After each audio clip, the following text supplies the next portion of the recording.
You know, that was a very compelling aspect of his press conference last night, and other moments included questions about whether or not he's done enough to earn a second contract with the team. And he said, I don't care about the contract. I care about winning. Well, if winning is the priority for Cam Newton, he's already answered his own question. If you want to win, you don't stay in New England next year, do you? Is that where you go? Well, if you've seen the quality of the offensive talent around you. If you want to win, that's not where you play. Well, okay, but we know that you can change a team around in a hurry, and there's some aspects there that he probably does like. The fact that they have an offensive line that every week just plows people out of the way in the run game and do that. They're special. So I think. And the other thing, Mike, I think we got to ask, who else is going to bring him in to be a starting quarterback, right? That's the other thing. So I don't know if that's really out there at this point. I don't know what the feel is. I have no feel from anybody I know. New England, I don't think is in that type of conversation right now. I know that they really respect Cam Newton and his work ethic and his energy and charisma and leadership that he brings into the building every day. But the offense has flaws, as we know. The offense would be better with Tom Brady if he was there right now. Definitely. Brady knows every inkling of the offense, so they could throw that out there. And, yeah, Brady would find ways to, it wouldn't be pretty, but they'd move the ball better than they did, or have this year. So Cam Newton doesn't know the whole offense like that. Cam Newton's a different type of quarterback altogether. I have to think New England, as smart as they are realistic to know, like, damn, we haven't really given the guy a chance to really be successful. So I would think from that aspect, they haven't closed the door on bringing Cam Newton back next year. I wouldn't. The other thing you got to talk about is just, okay, so then who are you going to bring in? Who's going to be that guy? Are you sure he's going to be better? So with that offensive line, Damian Harris, a running back. I think they need to get another big-time running back, Mike. They need to get a home run hitter. They need a Raheem Mostert, a Breida, somebody like that. We watched that Sony Michel big run last night. That should have been a touchdown. The top running backs in football, their head hits the goalpost. It's a touchdown. But it's just underwhelming that way. But they get him, a few receivers, and they have to run an offense that fits Cam Newton. He's not going to be Brady. It has to be, run, play action, the threat of him running, the speed sweep, some of that stuff we saw him do in Carolina, and I think they can formulate that around him. They just don't have the players to do it right now, and I don't know where it goes. It hasn't been good enough. I know that, and I feel bad for Cam Newton in a lot of ways. I really do, because it's tough, but I don't think it's dead. Here's a challenge for the Patriots. Yeah. Here's the challenge. Yeah. Well, I got 2 points to make. Yeah. First of all, Bill Belichick is so accustomed to getting people under his thumb and pressing when it comes to contracts. Tom Brady lived in fear for 20 years that Bill Belichick was going to wake up one day and say, Tom Brady's salary cap number, Tom Brady's current talent, see you later, Tom Brady. We're going to move on to somebody else. That was one of the reasons why Brady always took less. People are like, oh, he's a great teammate. He's being selfless. No, he was afraid that he was going to get run out of town at some point because Bill Belichick decided he was making too much money. That's why he took less, folks. And they were able to get Cam Newton for peanuts last year. And that they played part of his audio from earlier this year where they were talking about they went all in to win Super Bowls and they're paying the price. That's baloney. That's bullcrap. That's a poor excuse from Bill Belichick. And the bottom line is with Cam Newton, they laid in the weeds for as long as they could. They made the move at the absolute perfect time. They offered him a contract when there was no one else interested, and they got him for nothing. And they're going to try to play that game again. I would think so. I can see Belichick trying to play that game again. Let him become a free agent. Let him realize there's no one out there that's going to throw a bunch of money at him, and then wait and wait and wait and wait and wait and wait and then move.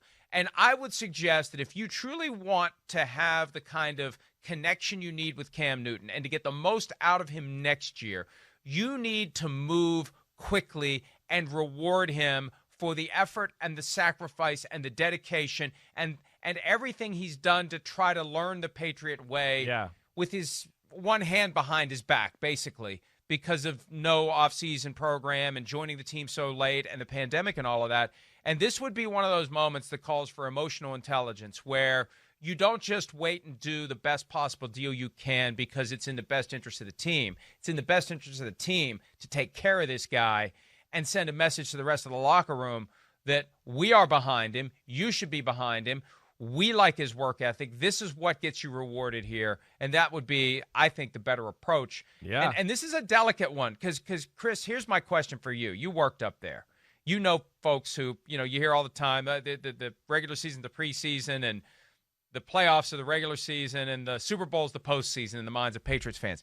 How much of this will they tolerate? How many years of this will they tolerate? Because they could be looking at 2, 3, 4, 5 years of this. I would think that up there in New England, after maybe if it gets next year, it looks like this, they're going to get antsy up there. I don't know if that puts Bill or anybody on the hot seat quite yet.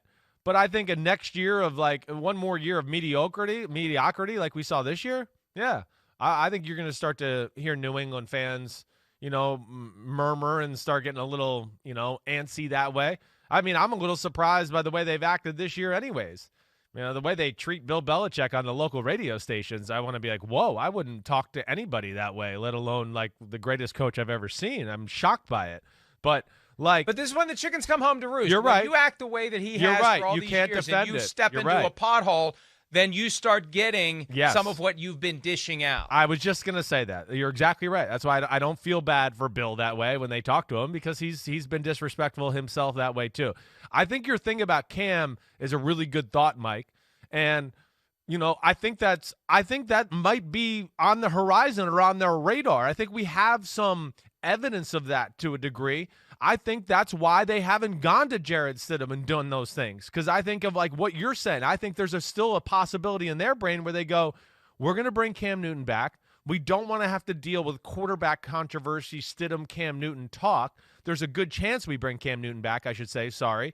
And I think that's what they're trying. I think that's what they're doing right now, is paying him the respect to, hey, you're a guy. You've done a lot of good things. We're not going to start Stidham and do all those things and start that controversy, because I think they think there's still a chance. But the big thing, too, is his throwing, I've never seen him in a rut like this. I've seen him go through ruts before. I haven't seen it like this, to where we're moving up in the pocket and there's a guy crossing the field and he's wide open and we skip it on the ground.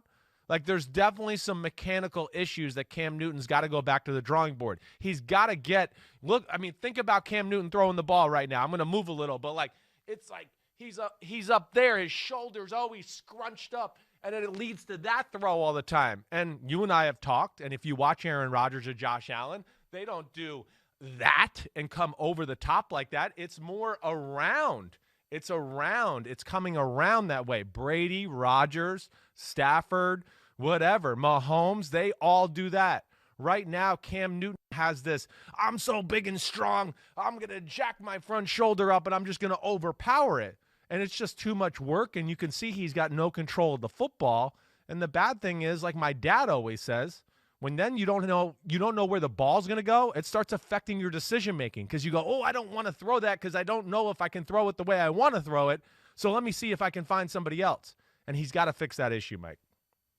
This is another angle that the Patriots know the answer to, but we don't. Now that they've had a full year with him, they have a much better understanding of his overall health picture. Remember, it was in the 2019 training camp and preseason phase where he was breaking in that new throwing motion because of chronic shoulder problems. And then he had the foot problem, and he's had many issues over the years, and he's in the building. They've been around him. They know what he physically can and can't do.